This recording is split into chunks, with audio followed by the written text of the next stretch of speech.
С минуты на минуту в перинатальном центре Республиканской больницы номер 1 Национального центра медицины республики начнется торжественная выписка тройни. 3 девочки родились в семье Виктории и Александра Авдышевых в конце прошлого года и после профессионального дохаживания сегодня едут домой. Наш корреспондент Ульяна Шагина поговорила с мамой и заведующим отделением. Мы сейчас находимся в перинатальном центре Национального центра медицины. И сегодня здесь с минуты на минуту произойдет торжественная выписка тройни, которая родилась в конце прошлого года, лечилась, восстанавливалась, росла. И, наконец-то, сегодня они поедут домой. Рядом со мной мама тройни, мама 3 девочек. Вы уже назвали, да, малышей своих? Да, здравствуйте, назвали. Первую дочку зовут Амелия, вторую Велена и младшая Милана. Девочки родились на 29-й неделе, да? Да, все верно, на 29-й неделе, в конце декабря, 29 числа. Но сегодня уже им хорошо, они уже растут, они уже догоняют, да? Да, самая старшая 3 килограмма 400, средняя 3 200 и младшенькая 3 килограмма 100. Но это у вас первые малыши, первые дети. Да, первые. Вот поделитесь, пожалуйста, своими эмоциями, насколько это вот стать впервые мамой и сразу вот 3 детей. Если честно сказать, я узнала только на 19-й неделе, что у меня тройня, так как у нас в районе нету специалистов УЗИ. И вот когда прилетела в отпуск, вот тогда узнали. Конечно, были шокированы. Мужу сразу сказала, и маме тоже.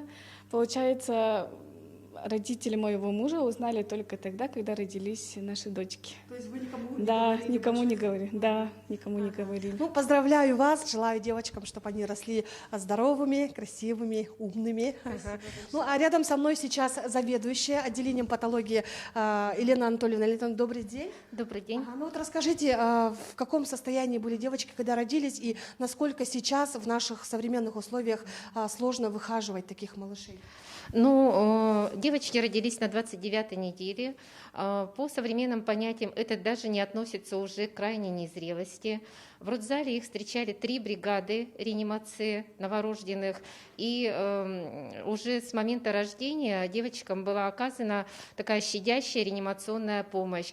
То есть стабилизация дыхания, введение курасурсов, все это проходило неинвазивным способом, что сохранило наши легкие у девочек. И в дальнейшем также поддерживалась неинвазивная вентиляция легких. Благодаря вот таким щадящим технологиям, которые возможны вот в современных условиях, девочки у нас достаточно быстро для этого срока стабилизировались.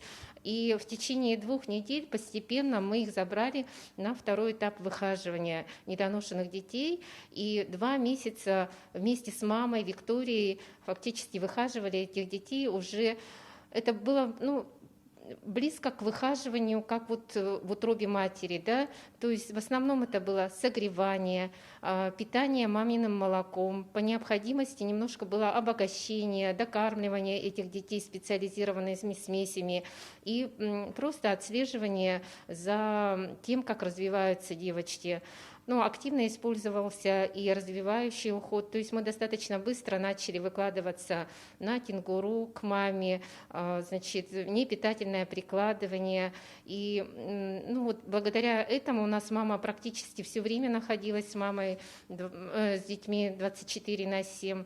И никакого стресса, я думаю, у мамы по ходу выхаживания особо и не возникало, потому что всегда рядом были обученные сестры, были опытные врачи, которые, и самое главное, была хорошая психологическая поддержка еще медицинского психолога. Спасибо большое. Но я скажу, что в перинатальном центре это не первая тройня. В прошлом году их родилось целых 5, и 2 из них уже в этом году торжественно выписались. Так что уход и профессиональное дохаживание таких малышей, конечно же, здесь, в перинатальном центре, на высшем уровне. И вообще рождение тройни, если рождение одного малыша, это уже чудо, а когда рождается тройня, это чудо вдвойне. Так что пожелаем нашей мамочке уже тройни, да, и отцу Александру, в семье Авдышевых счастья, чтобы дети росли здоровыми и сильными. У меня на этом все. Кристина, передаю слово коллегам.